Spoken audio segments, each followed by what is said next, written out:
لا الہ الا اللہ پڑھ لا الہ الا اللہ۔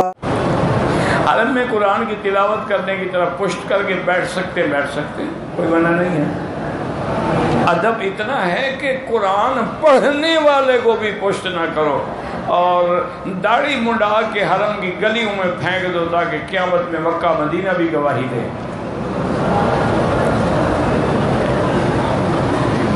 قبلے کی طرف بھی پیر کرنا کوئی مسئلہ نہیں، جن کے نزدیک یہ بے ادبی میں شامل نہیں ہے کوئی حرج نہیں۔ بعض ملکوں میں یہ بے ادبی ہے، سمجھو۔ بعض ملک کہتے ہیں جو تم پیر کر دو تم بے ادب ہو۔ وہ یہ ہے کہ ہمارے اگر پیر ہم کھڑے ہوں گے تو ہمارا رخ قبلے کی طرف ہوگا، تم اگر سر کر کے سو گے جب اٹھو گے تو تم تو قبلے کو پشت کرو گے، تم بے ادبی کر رہے ہو۔ اس لیے جھگڑے میں نہ پڑے۔ جن لوگوں کے نزدیک یہ بے ادبی ہے وہ نہ کریں، اور جن لوگوں کے اندر یہ بے ادبی شمار نہیں ہوتی ان کے لیے کوئی گناہ نہیں ہے۔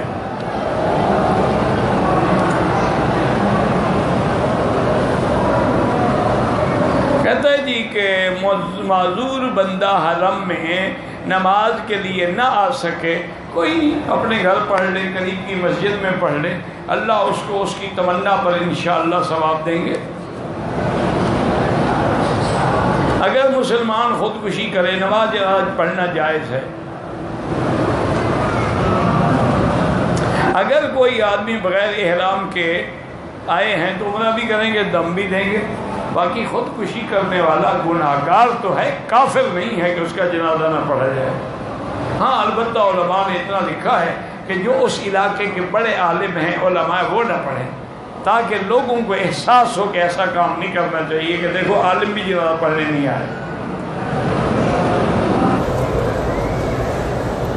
شب برات میں کوئی صحیح حدیث مبارک میں یہ ثابت نہیں ہے کہ فلاں عبادت کی جائے یا 15 کا روزہ رکھا جائے یا اسی رات کو لیلۃ مبارکہ جو قرآن میں ہے وہ سمجھا جائے کہ اس میں رزق تقسیم ہوتا ہے اور لکھا جاتا ہے۔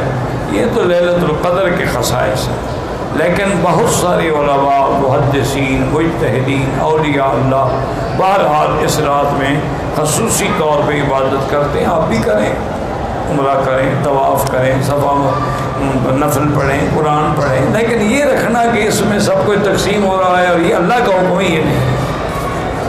شب برات کے بارے میں کوئی حدیث مبارک صحیح نہیں ملی آج تک، لیکن اقوال علماء، مجتہدین، محدثین ہیں کہ یہ بڑی برکت والی رات ہے، اسی میں ساری وہ کشف تیار ہوتی ہے، تنفیذ لیلۃ القدر میں ہوتی ہے۔